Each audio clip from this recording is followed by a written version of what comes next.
having a blast. We have all the cameras in, and like I think I had the chest camera, he had like two on the head, he was filming me backward, and he had the drone in the front of us.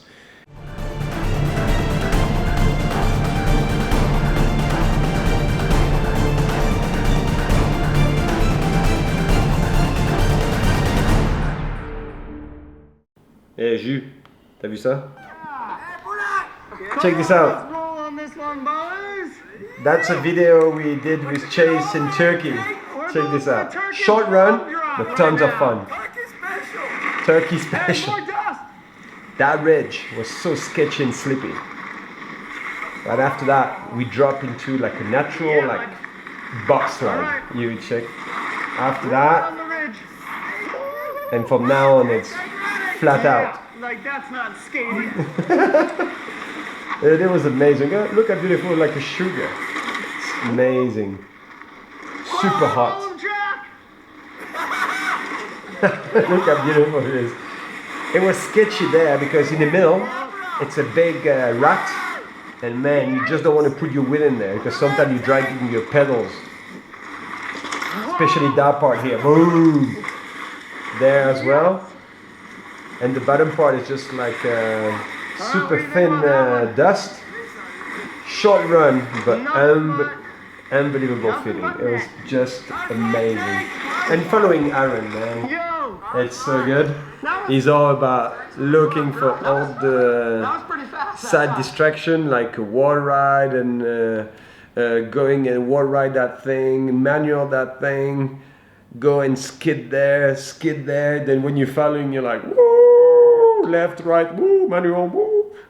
Short, but pretty amazing. And the landscape was just crazy. It looked like we can do so many things there.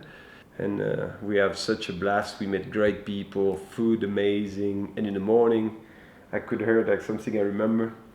They all talk about balloons, you know, big balloons. And I was like, what do you mean balloons with the flames inside? Like, yeah, big balloons. You will see them one day. And I was like, well, every day, no balloons. One day I could hear like at 4 o'clock. I was like, wow, what is this? I opened the door. Man, there was balloon everywhere, but like super close to us because they're going through those little mountains there, and super early in the morning to see the sunrise. Oh, it was crazy. Like, but no, like 1, 3, or 5 balloons. There was probably like 50 or 60 of them, with all like the tourists in there having fun. Boom, 10 o'clock done. Dude, it was amazing. Beautiful lights. It was crazy. We met some cool people. We met with Chase. We find a trail. We was filming with Airdog. Having a blast. We have all the cameras in, and like I think I had the chest camera. He had like 2 on the head. He was filming me backward, and he had the drone in the front of us. And we find that trail super crazy. Been riding, and in the middle of a sudden, in the middle of the trail, we go left. We end up in a ravine, like an old river, and all of a sudden, we turn on the right, and we see a guy just sitting in the, what do you call this, like a wood house, with just like a grenades, like this, to make juice. We stopped. We asked the guy if he sell any juice. And he's like, yeah, no problem. And we had some cash, and we hang out with the guy, and he was telling us some crazy story, man. We was doing the juice, waiting for the guys to pick us up, and we was talking with him. He's like, oh, you know, it's really great to be here. And we're like, what do you do here? You sell juice, but who is going to find you here in the middle of nowhere? And he was like, oh, dude, I have a lot of tourists coming, and it's amazing. It's a lot of... I see American, Germans, every people from everywhere in the world, and I hang out with them. And he was like, dude, he was so chill. And he had on the back of his shack, basically, he had 2 or 3 motorcycles missing wheels or engine. And we look at him like, and this what it is? Like, oh well, when I have no one, I just start to fix stuff. And I'm like, yeah, I think you're missing a couple pair of wheels to have one of those working, right? He's like, oh well, how we find them? And the guy was just stoked. I remember the juice wasn't so cheap though, or because maybe we was tourists, but we had a good time. Like we find a lot of spots. It was like kind of gnarly, always kind of short, like no crazy runs, but every run was like unbelievable because from far it looked great and rideable, but when you start riding, the dirt was not the dirt. It was like it looked like it was shell. Then super hard for the tires, and I crashed once trying to find a line with Aaron. I don't know, I did a stupid mistake, lost the front wheel, and I land and start rolling. Man, I had blood everywhere. It was like stupid crash. All my fingers, like all my gloves was cut in half, and I was like, wow, you don't want to crash too hard here. And after we was like pinning it through the ravine, and I was like, whoa. And we had to be careful too, because some of those ravines, people was taking them backward with the groups, with, how do you call them? ATVs. And I'm like, man, if we go flat out, like 40 or 50 km an hour through that thing, and in one corner, we see a group of 4 or 5 ATVs, ooh, it's going to be sketchy. He's like, oh, well, you look at me, it's like, one life. And I'm like, yeah, one life. It's okay, it was first though. Why do I do that kind of thing? That's the kind of shit I like to do. I like to go and see new culture, new dirt to ride, new potential for mountain biking, and just riding with a friend. Then all this, like you're going to have a good trip. Doesn't matter where you go.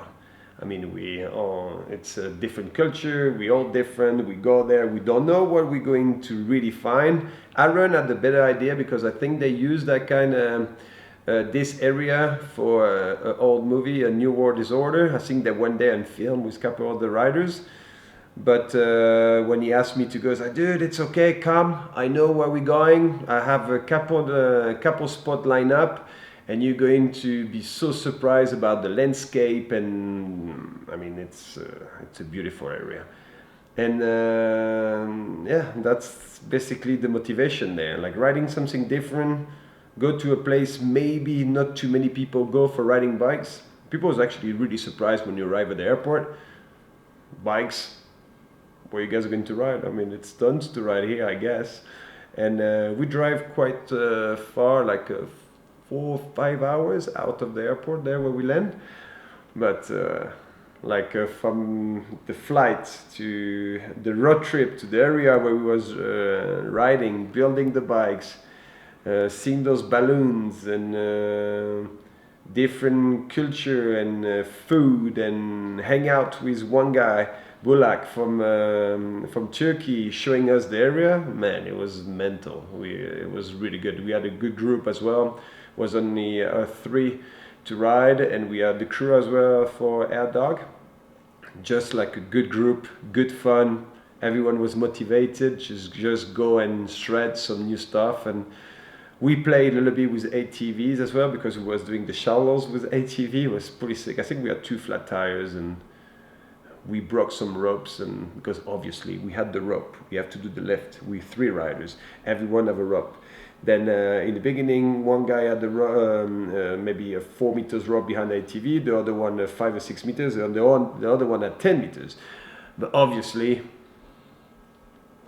I was having fun on the back like this, and I was pulling my rope into the other rider. The other rider was pushing the other riders.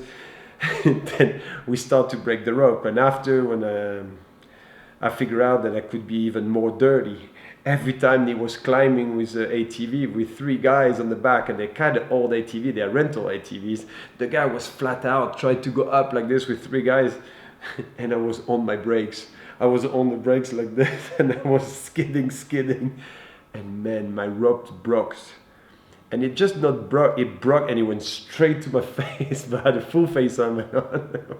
Then all of a sudden, we had those ropes like 3 or 4 meters to 6 and 10. We end up with a rope with only 2 meters and 2.5. Then we were super close to each other, and the other one have to be on the front of the ATV with the bike, because yeah, that's what happened with a group like this. We always goof around, we always break stuff, and I think we roll Yeah, we roll one on the ATV as well. One of the cameramen, the guy who was in charge with Airdog, I think he rolled one and he just had this crazy helmet. Like, you know, over there you don't have so much rules for helmets and riding off-road. Man, because he in the canyon, he took that rat in the middle, that rut in the middle with two wheels and just went like this, and he was actually quite going fast, and we lost the mirror, and yeah, but there was a rental. Don't be gentle, really. That's a rule all around the world. You rent a car, it's not yours, might as well go flat out. Well, those kind of trip is exactly what I want to do right now, because I'm going to do less and less in racing. I don't do as much already. I do more group ride and videos and photo, now videos for my daily vlog, and that's kind of stuff I want to do. I want to go to Mexico. I want to go to Thailand. I want to go to Bali. I want to go to Ibiza. I want to go to all those places with my bike and always try to find a place where to ride. Find the locals there, they're going to show me the place, and because this is exactly what is mountain biking for me, is going up there, sharing with the people from their own country. They're going to show me their trails, what they like, what they love, and at the end of the day, that's what I want to meet. Like that's what I've been doing forever now in Chile. I quite another place quite a lot, Argentina, sorry. Chile, Argentina, I've been doing that a lot. Why? Because in the winter I like to ride as well. That's the only place you can go in its opposite season, like New Zealand and Australia is. I quite often go to Gran Canaria, beautiful place to ride, because winter is good. I love skiing, I love training in the snow, but I miss riding my bike, and less I race now, more. It's funny, less I race, more I want to ride. I don't know what it is. I was thinking I would get tired of it, but it looked like mountain biking had that little thing will make you want to ride more and more and enjoy more. And now I enjoy more because I spend less time on hard training at the gym and doing intervals and long ride on the road bike. Now I just spend my time on my enduro bike, and this is so cool. And I meet so many new people who just new into this business of riding. Usually they picked it up 1, 2, or 3 or max 4 years ago, and they just want to learn everything fast and quick, and they want to know your stories and why mountain biking is so cool, and all the inside tips how to ride better and faster with you. Basically try to get advantage of those 20 or 22 years of pro racing. And that's pretty cool. That's good to share. That's what I want to do now. I want to share with people. I want to give back the love as much as mountain biking give the love to me for all those years. Then I think for me it's normal, and if I can help, it don't cost me anything really. It is what it is. Give back the love, brother. Belle fin. Woo! Joli! Joli tonton, one take! One take! Ça c'est beau! One take! One take! One take!